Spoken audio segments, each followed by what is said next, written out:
Hi, I'm Larry Johnson, a professor at Texas A&M University, and today we're going to talk about the respiratory system.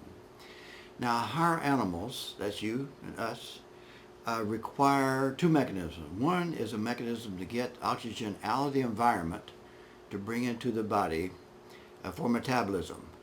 And that metabolism makes a byproduct, carbon dioxide, that we need to get rid of that. And that occurs in the respiratory system where we have these two gases exchange. It happens in the panda as we see there, and it happens in us as well. So the objective of this presentation is to look at the histologic characteristics of the components of the conducting and the respiratory portions of the respiratory system.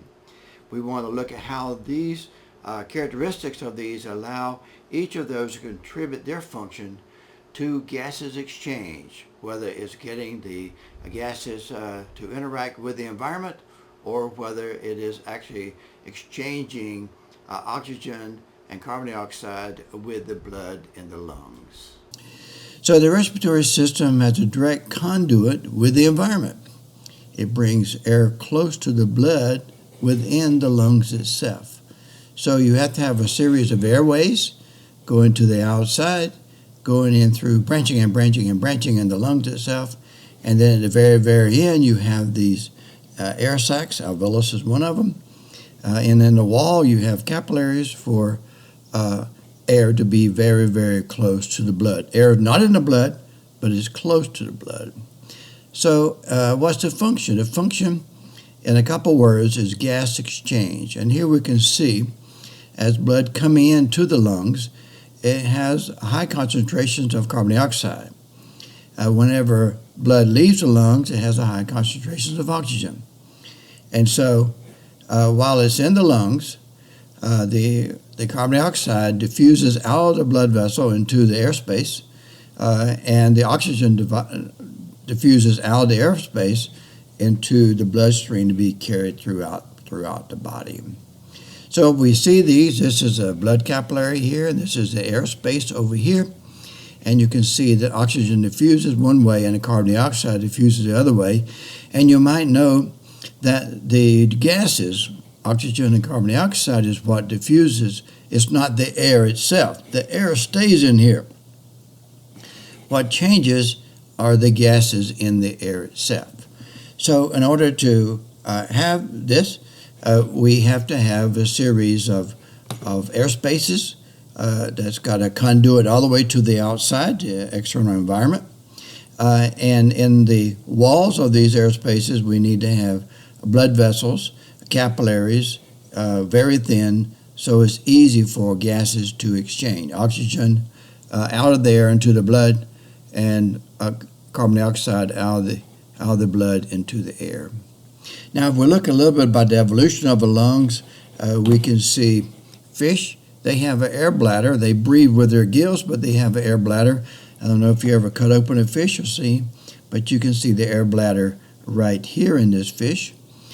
Mammals have a series of branching and branching and branching with air sacs at the very end that we see. And here we can see snakes and birds. And birds have these air sacs inside them.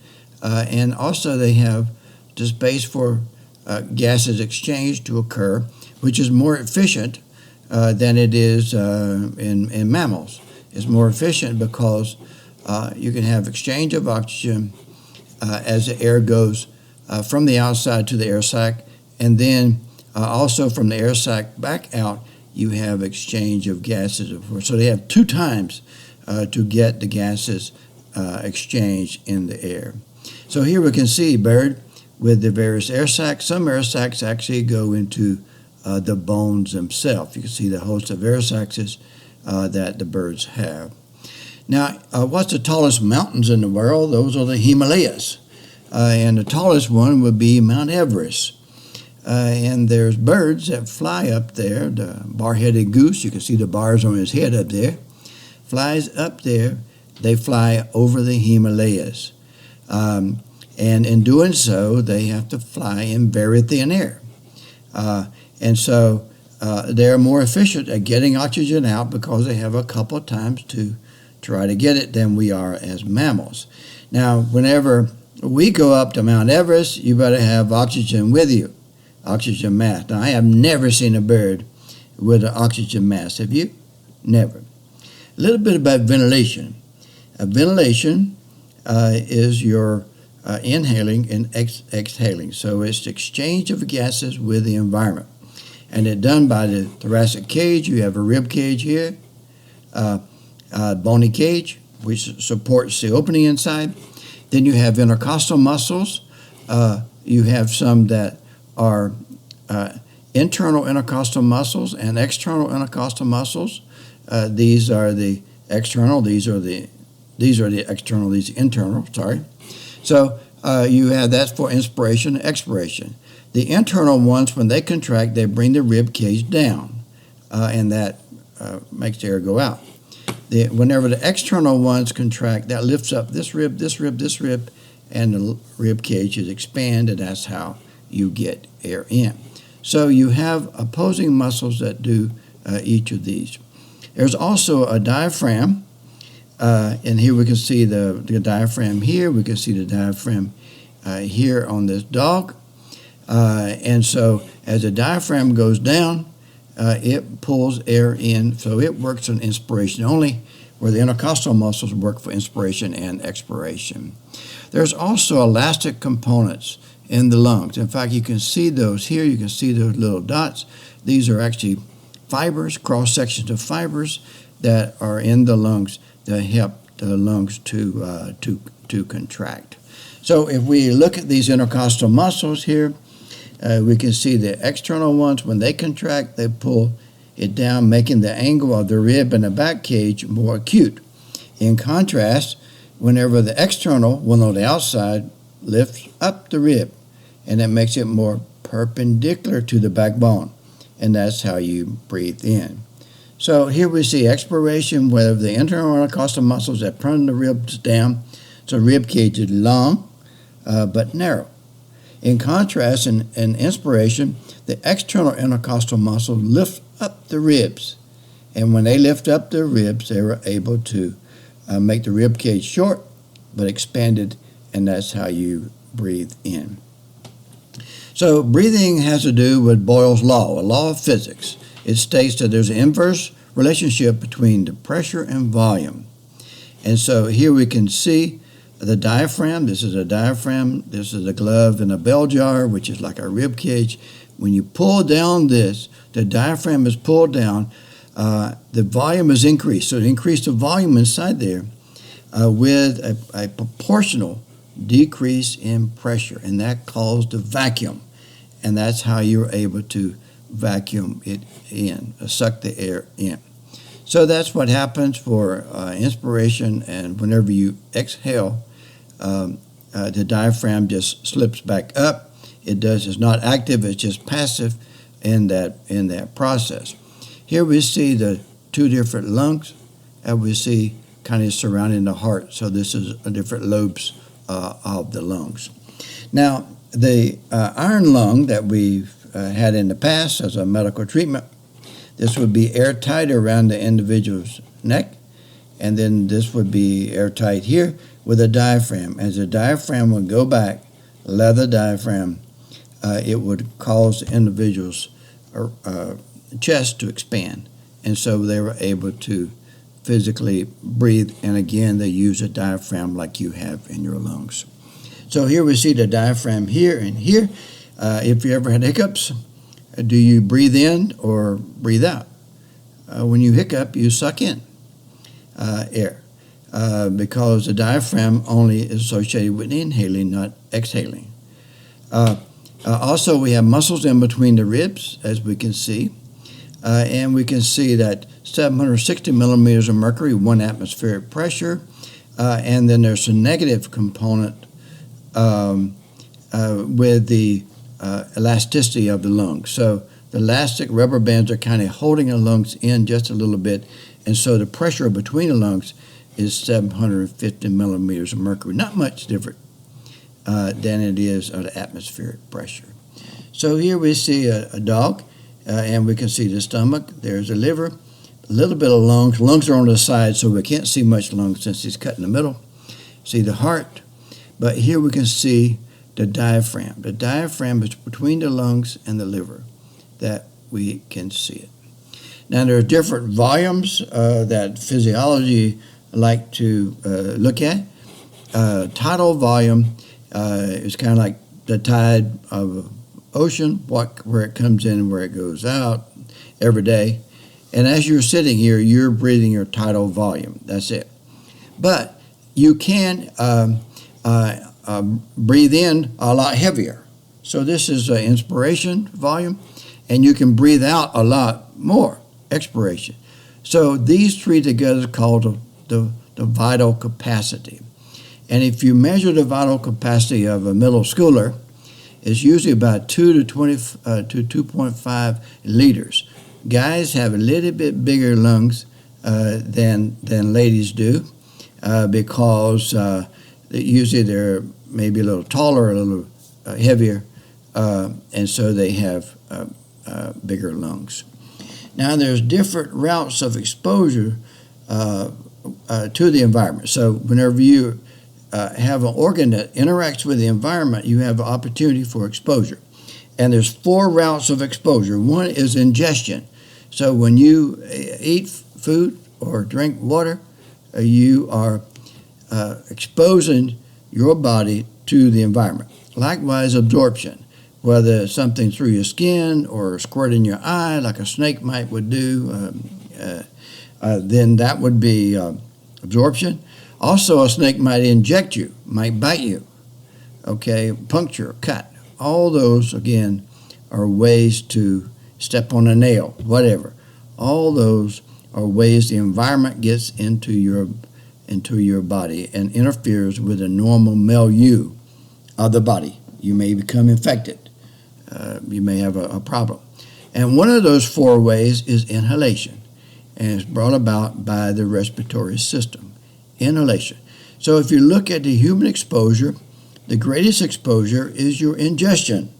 That broccoli is good for you, it's also bad.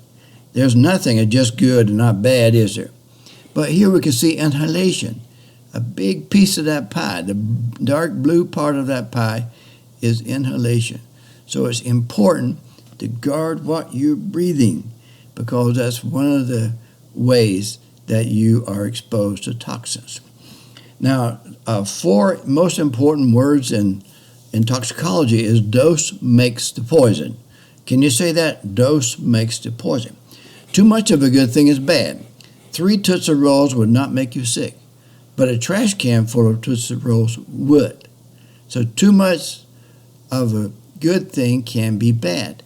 And a low enough dose of a poison doesn't hurt. For example, you've all taken pain relievers, right? And here's a little chart. Over here it tells you how many tablets to take based on the age or the weight of the individual. And so this is adjusting the dose is what this is doing, and a low enough dose could be therapeutic. Where too much will make you sick, even too much medication, and they say on medication, keep out of reach of children, right? Because it's poison. Medications are poison, and too much will kill you. And in fact, too much of almost anything will kill you. Sugar, you have that on your kitchen table, don't you? 3 quarts of sugar, you eat that, and that's a lethal dose. What do you mean by lethal? Lethal means deadly. It would kill a 160-pound person. Alcohol, 3 quarts. This has to be liquor. It can't be beer, but it could get you. But you've heard of students going to college and binge drinking. 3 quarts of this, you won't be there for the final exam. Salt, 1 quart. It's hard to eat much salt. You ever try to eat a whole tablespoon of salt? Don't. But I'm telling you, it's hard. But if you did, you wouldn't be here long. And there's you go, herbicides, botulism. It only takes a little bit to kill you. See? So the potency of it is important, but also the dose, the amount. The magnitude of risk is proportional to both the potency. This is more potent than the top, and the extent of the. And so here we see some toxicology terms. Toxicology, the adverse effects that a chemical may produce. And I think that kitty cat, she's smoking. You know that cat's not smoking. She's just asleep. A dose, amount of chemical that gains access to the body. So dose and exposure are not the same thing. This guy's going to be totally exposed, but he won't receive a dose unless he opens his mouth. Okay? So exposure and dose are not the same thing. And a hazard is the likelihood of a toxicity being expressed. And I think this guy is going to encounter a hazard, don't you think? So fundamental concept of toxicology is exposure must occur for the chemical to present a risk. As long as that mercury is inside that thermometer, it's not a problem. You can put it in your mouth or any other orifice. You can. Not a problem. But if it breaks, you don't want to break it because that would expose you to it. Okay? The magnitude of risk is proportional to both the potency, remember, botulism is more than sugar, and the amount of exposure. Dose makes it poison. The amount of chemical at a target site determines the toxicity. So back to the respiratory system. Why do we say that? Because dose makes the poison in the respiratory system too. So whether you're breathing in things that you don't even know, maybe carbon dioxide in your car, maybe some polluted place, or maybe dust, or maybe cigarettes. Again, dose makes the poison, so you need to limit that. Now, the respiratory system has two portions. Has the conducting portion that is the conduit to the outside, and you have a series for your nose, mouth, throat, trachea, branching to the bronchi, and then finally bronchioles in the lungs itself, and then you have gases exchange. So the conducting portion does three important things. When it cleans the air, it warms the air, and it humidifies the air. As air is going in, blood vessels are running back this way to warm the air. If you've ever been jogging on a cold day, you might have felt the coldness in your lungs. The cold air is drier, and it kind of dries out the lining of the lungs, and you feel that as a burning sensation. You've probably done that before when you're jogging on a cold day. It also cleans the air, and we'll see that, and it humidifies the air. The lungs are not like dry air. And so as the air goes through the conducting portion of the respiratory system, there's glands in there. There's goblet cells that secrete mucus to make it humidified. And so when you blow your breath on a cold winter pane, it fogs up because the air is already humidified from coming in. And so here we can see the conducting portion of the respiratory system. It has specialized respiratory epithelium, that it has ciliated cells that move things along. It has numerous mucus and serous glands that traps the dust. It prevents the lining from drying out, is what it does. It also has a rich vascular supply, which warms the air. So as air is coming down, blood vessels are going that way, so the blood's running this way, and so it warms the air. So you have specialized lining, you have cells that produce the moisture, and you got a air warming mechanism there. So here we can see the two openings to our nose, and here we can see a pig's nose. It got two little nostrils, as we can see. If you look on the other side of that pig's nose, you'll see a butterfly-shaped structure. These are turbinates. Turbing, something spins. As the air goes around the butterfly, it makes it spin, and the dust particle, which is heavier, gets thrown in on the side by centrifugal force and gets caught in the mucus. The mucus, I don't need to pull out my handkerchief to show you, right? You know what mucus is. So that's how it cleans the air. you have a butterfly-shaped structure too. You can see it right here. So as the air goes around the butterfly, it makes it spin. And the dust particles, which heavier, gets thrown against the mucus, and the ciliated cells, special cells with little paddles, move the mucus out that has trapped them. So the condition of air by the conducting portion does different things. And so as it conditions the air, there are certain cells in the higher part of the nasal cavity that we see there, the conchae. They are the ones that have olfactory cells, so it allows you to smell. In the middle, and then you have respiratory epithelium, which ciliated cells that move things along. Also, along in through there is where you have the swell bodies. Swell bodies are blood vessels, plexus, venous plexus, that are directly below the air channel. And what that does is that fills up with blood and closes down the airflow to that side. If you have allergic reaction or sometime a cold, these blood plexuses will fill up with blood, and when they fill up with blood, you close the side, and you can't breathe. You have to breathe out of your mouth.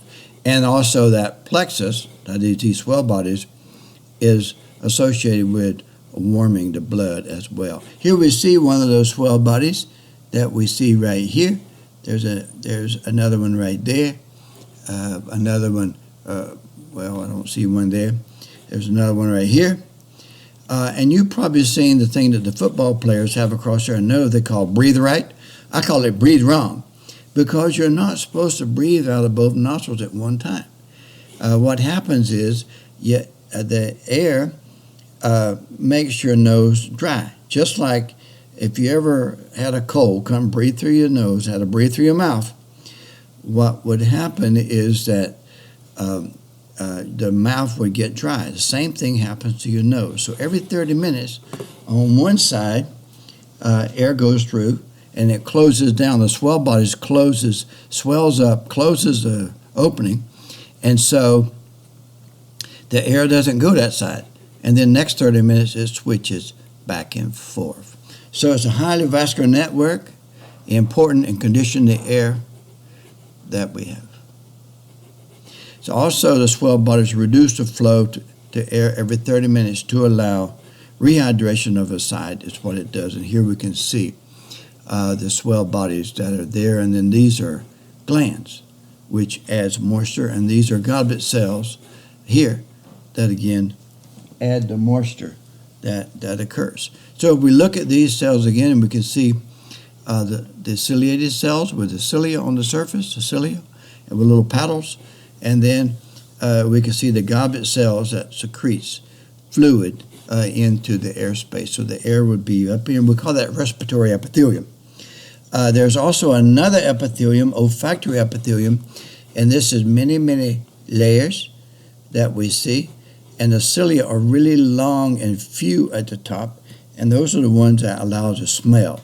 So here we can see those cells, ciliated cells, up through there with a little knob on the top, and that knob there with these projections is what has receptors for the odor, and that's how you're able to detect the smell. And then the C cells, of course, are connected to the brain, so you can smell roses or feedlot or whatever you're smelling. And so if we look at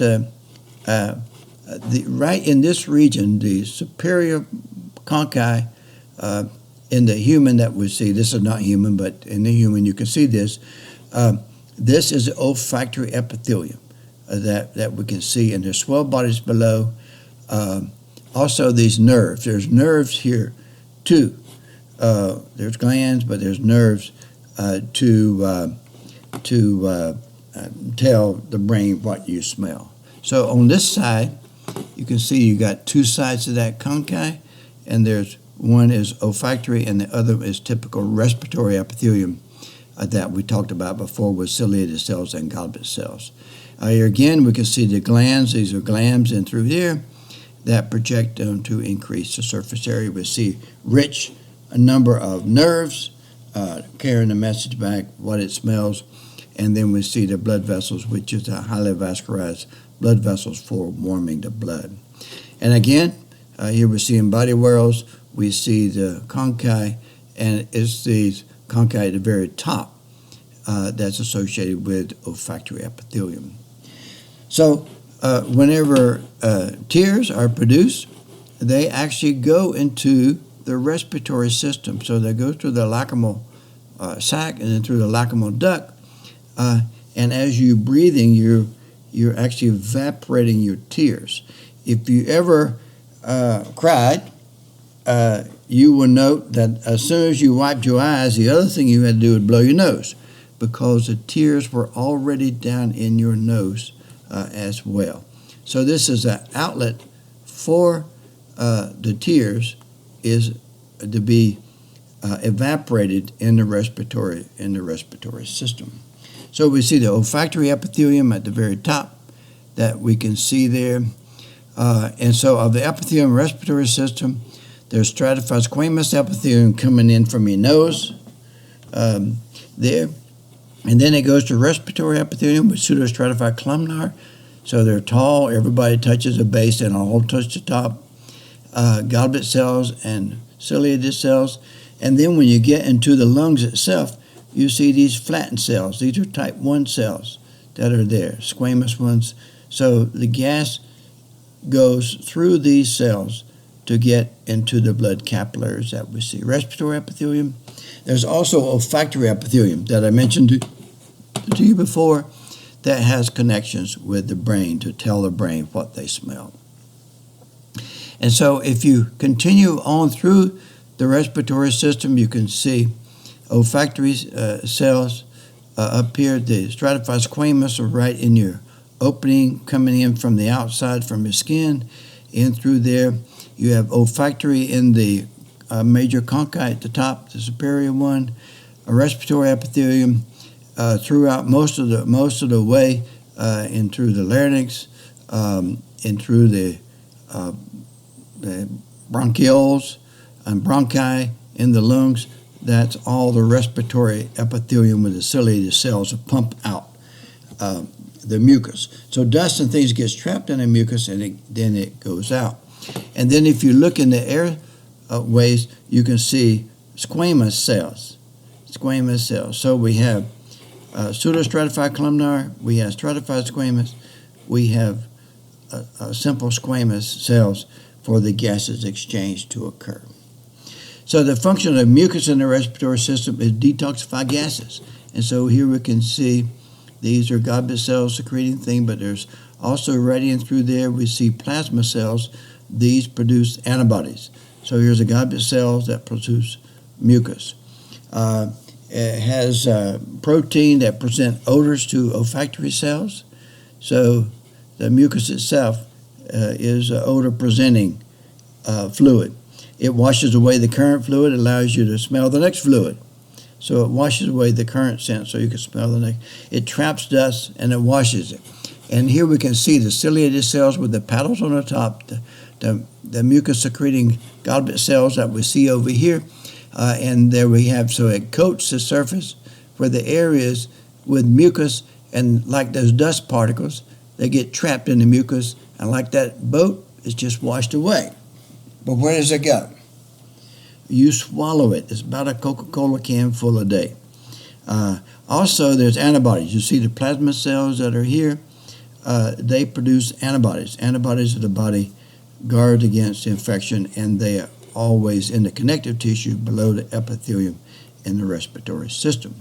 So in the conducting portion of the respiratory system, you got the nasal cavity, the nasopharynx, the larynx, the trachea, you got the bronchi, the bronchioles, terminal bronchioles. All that is a conducting portion of the respiratory system. So all this is conducting. And then the respiratory portion is another portion. We have cartilage. It's very important since the respiratory system works with a vacuum. You have to have this cartilage to help hold it open. Here we see the vocal cords. Vocal cords has stratified squamous epithelium lining its surface. and it has the vocal muscle that we see there as well.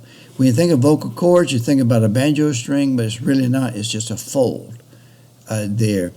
And you mostly it's closed, and whenever you're talking, air is going through and it's vibrating the mostly closed vocal cord, and that is what makes the sound. So here we can see the true vocal cords. Here's the false vocal cord. Here's the true vocal cords. It's just a fold. It's not a banjo string at all. Here we can see the epiglottis, which closes over the windpipe whenever you swallow.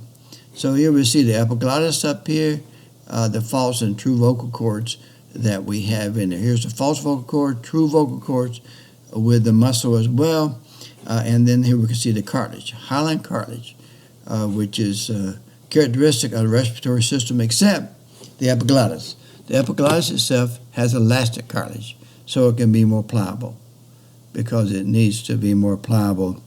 Instead of just rigidly holding open something, it needs to flap back and forth, whether you're swallowing food or breathing air. So here we see if you come down the larynx, you'll see the false vocal cords, true vocal cords, and then you'll see the cartilage associated with the larynx and ultimately going to the tracheal cartilage as well. So here's the tracheal cartilage, and you can see the cells that are different. We have respiratory epithelium most places, but stratified squamous epithelium is what we have for the vocal cord surface, because the vocal cords vibrate, a lot of mechanical damage, and you need a stout stratified squamous epithelium like we have on the outside of our skin. The epidermis, stratified squamous epithelium, is what you need for the vocal cords itself. Now, I've already mentioned to you the vocal cords are mostly closed when you're talking, and whenever air goes through, that makes them vibrate. As you're sitting there and not talking at all, your vocal cords are open for you can have maximum air exchange. Here we see a little bit of a trachea, and this is the cartilage in the larynx, and then the esophagus that we see there. You might note that there is a C for the cartilage ring. It doesn't all the way make a zero, but you have a muscle here. The muscle, that smooth muscle that can close that down. Here we see a smooth muscle. There's glands in through there as well that we can see. Respiratory epithelium with submucosal glands and cartilage that we see there in the trachea. And you see a beautiful epithelium, ciliated cells, goblet cells, very thick basement membrane. You have this rich vascular supply to increase the temperature of the air, plasma cells to produce antibodies that we see there. So if you look at the surface of respiratory epithelium, you see the ciliated cells. You also see the goblet cells, which have microvilli on their surface. So here we can see it, the goblet cells, ciliated cells, which move the mucus out. As I mentioned, mucus gets trapped in the dust gets trapped in the mucus, and like that boat is just washed away. So here we can see the conducting portion going through there, ultimately go to the respiratory portion. So the conducting portion is still the bronchi all the way to the terminal bronchioles. So you start out with a trachea, bronchi, bronchioles to the terminal bronchioles. All that is the conducting portion. In the trachea, you have about 16 to 20 C hyaline cartilage rings, and there's smooth muscle. The trachealis muscle is smooth muscle to contract through here if it needs to make this cavity smaller. Remember, Boyle's law has to do with pressure and volume. And so if you have something clogged up in your airway and need a lot of pressure, you close this down. Reduce the pressure, increases the volume. If you reduce the volume by closing it down, you increase the pressure. And that's what you want to do to have more pressure to blow out the butter beans or whatever got clogged.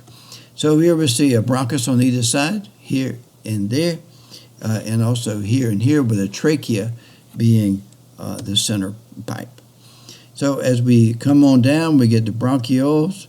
Bronchioles no longer have cartilage, where the bronchi do have cartilage. And so we go from there to respiratory channels. We got the alveolar ducts. And so this is a bronchus. It's got cartilage. It's a conducting bronchiole, no cartilage, but it's still kind of thick wall. This is a respiratory bronchiole because it has outpocketings to alveoli. So you have gas exchange right there, and that makes it a respiratory one. Then you have the alveolar duct, alveolar sac, and then the alveolus. So each one of these is an alveolus where you have gaseous exchange to occur. There's also macrophages in there. Macrophages are dust cells collecting dust, debris that's inside there. So we have a terminal bronchiole, respiratory bronchioles as we see there. So if you look in the lungs, you see the bronchus, which has the cartilage rings, conducting bronchiole, no cartilage rings, and you can see elastic arteries inside there. This is the bronchus here. Again, it has the cartilage plates. There's also macrophages in the airspace, and you can see where this macrophage is eating up various things. And so we can see here in the bronchus that's pseudostratified columnar epithelium. It's, in other words, the respiratory epithelium with ciliated cells and goblet cells. Smooth muscle. We can see smooth muscle. We can see cartilage. So there's cartilage here. Bronchioles no longer have cartilage. They have ciliated cells, no cartilage, no glands, and have well-organized muscle layers that we have. So this is a bigger pipe and a smaller pipe going down to the alveolus. So here's a terminal bronchiole. May have these Clara cells, funny Clara cells. Also, they have elastic fibers. So smooth muscle, elastic fibers, smooth muscle. And then finally get to the respiratory bronchioles where you have outpocketings where gases exchange to occur. Now, of the cells that are in there, you have type 1 cell, which is the one that mainly lines the airspace. There's another one in the airspace, and that is type 2 cell. The type 2 cell produces surfactant. Surfactant is a lipid-like substance that lines the type 1 cells, and it provides reduces the surface tension so they can open back up once they're closed. If you ever close a plastic bag that is wet, you know it's hard to open, and that's what would happen if it wasn't for surfactant. There's also in the air spaces themselves, the other cells are in the air spaces, but they're attached to the connective tissue below. The ones that are not attached at all, just free in the airspace, are the macrophages. And so on the outside of the lung, we have the mesothelium. And so this is the epithelial cells, mesothelium, on the outside with some connective tissue, and that would be your serosa. So here we have the type 1, type 2 cells, but to produce surfactant, macrophages as well, and we can see the endothelial cells and fibroblasts. So all those are all the different cells that we see. So the respiratory portion, site of a gases exchange, you got the respiratory bronchioles, the first one, alveolar ducts and alveolus. So alveolar ducts and alveolus. And remember, we're going to have gases exchange to occur. And so if we look at area in the lungs, you see blood vessels in the wall of the airspace, the alveolus. If you have a higher mag like this one, you can see the 2 cell layers that line it. You got the type 1 cell that touches the air, and the endothelial cell that touches blood vessels that we see. So the air-blood barrier is the 2 different cells, and the basal lamina is shared by these two epithelial cells. And so here we can see the capillaries in through there, and that's what we're seeing up through there. But note how thin it is. Blood, air. Very, very thin. Now, if you would take a caulking gun, like you put caulking around the window to seal it and put it inside the trachea and put it all within the lungs, it will take the shape of the air spaces.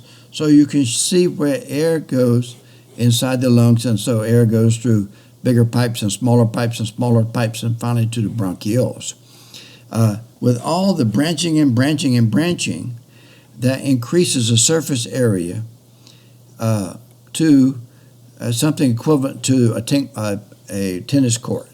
So when you breathe out as humans, you have that much surface area because of all the branching and branching and branching that went on, that came to us through the evolutionary path. Remember, the fish doesn't have this, but we got that with the development. So if you look at this, we can see the terminal bronchioles. You can see the alveolar sac, alveolar duct, respiratory bronchiole that's coming here. There's a mast cell, and there's a mesothelial cell on the outside. So this would be, this is what's touched the pleural cavity, the alveoli, the macrophages, type 2 cell, type 1 cell. So those are what kind of summary of what we see. Here we see a mast cell. Mast cell is important for localization, release of bioactive materials for the immune response. So mast cells do that, and here we can see the mast cells with the big blue granules inside there. And so we can see these. This is type 2 cell. Don't confuse that with the mast cell. The granules are darker on the mast cell. There's type 2 cell that produces surfactant that I mentioned.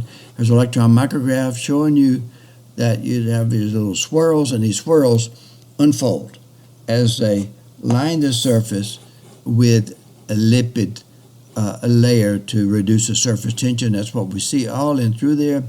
Here we can see the type 2 cells. You can see their secretions. So in terms of physiology of the respiratory system, surfactant reduces surface tension, as I mentioned. You might have heard of hyaline membrane disease that occurs in immature infants. They cannot make surfactant yet. We call it infant respiratory distress syndrome. Basically, you don't make surfactant until late in gestation, and if you're a premature baby, you're born before that time, and they have to give you some surfactant so you can be easier on breathing. Hyaline membrane disease, respiratory disease of newborn, especially premature babies, in which the membrane composed of protein and dead cells line that, and they kind of clog up the airway associated with lack of producing surfactant. So the fluid clears a ciliary action, clears these things. Also, the fluid contains these other components, enzymes that break down this membranes, and then macrophages are involved in breaking down hemosiderin and the fluid that's in there. So if we look at a normal airway, we see an opening there, we see smooth muscle through there. If you have asthma, the smooth muscle contracting closes down the airway, so you have reduced portion. So this is all in the conducting portion of the respiratory system. Asthma is much more in the conducting portion problem than it is in the respiratory portion. You can't get the air to it. And so asthma occurs mostly in children because their airway is more sensitive than adults. And this is typical of the disease. It's not a new thing. It's the same thing. All of us have sensitive airways to something you smell. If someone would aerate black pepper, it would make you sneeze. We've all done that. But in the case of asthma, someone's airway is too sensitive.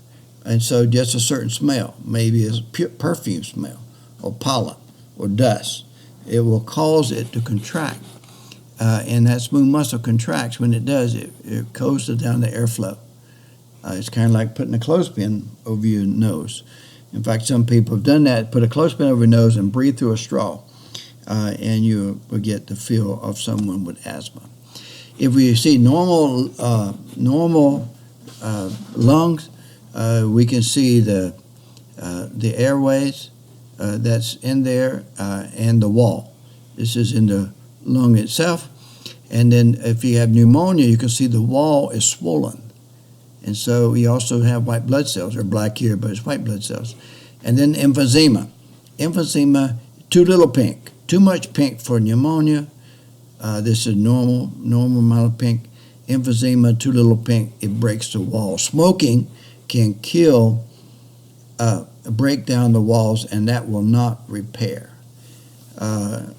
if you stop smoking. This is a normal lung emphysema. The word emphysema is destructive to the wall, and it means too much air in the lungs. Here you can see a patient with emphysema. There's also macrophages, as I mentioned before. This is from a non-smoker with organelles ready to combat anything. And then we have, this one's from a smoker. And a smoker's already full of tar and debris from smoke. So if a garbage truck, which is macrophages are garbage trucks of the body, if a garbage truck came to your house and it was already full of garbage, it can't take any more garbage. So if you're a smoker and you go to a place that has polluted air, you have less resistance than you would be if you were a non-smoker with all this capability of countering what you have in the environment. Smoker. And so here we can see this is a non-smoker and a smoker. You don't need to read a label to know which one's a smoker here. And this is emphysema with a black lung with all the tar. And then this one has a tumor that's associated with the smoker. So remember we said dose makes a poison? So it has to do with how much smoking you've had. And so if you stop smoking, you still can't get rid of that tar and stuff. And if you induce emphysema, you can't replace that. But if you stop smoking, you'll lose a smoker's cough. Smoker's cough is when ciliated cells are killed by the smoke. And so ciliated cells can't move the mucus out, so you have to cough it up. You'll lose that cough as the ciliated cells get regenerated, but they won't regenerate where you have emphysema. So if you smoke, stop. If you don't start. Okay? So there are natural defenses of the body. We have hairs in your nose, and there's mucus as well. Coughing is a natural way of getting things out of the respiratory system.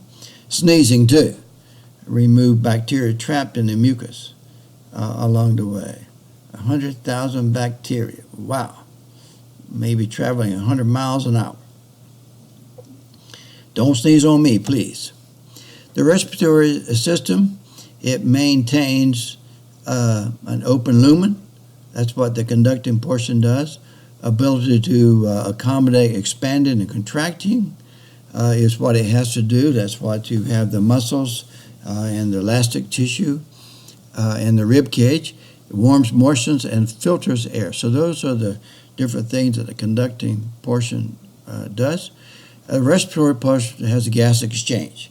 Oxygen in, carbon dioxide out, and the alveolar wall secretes surfactant.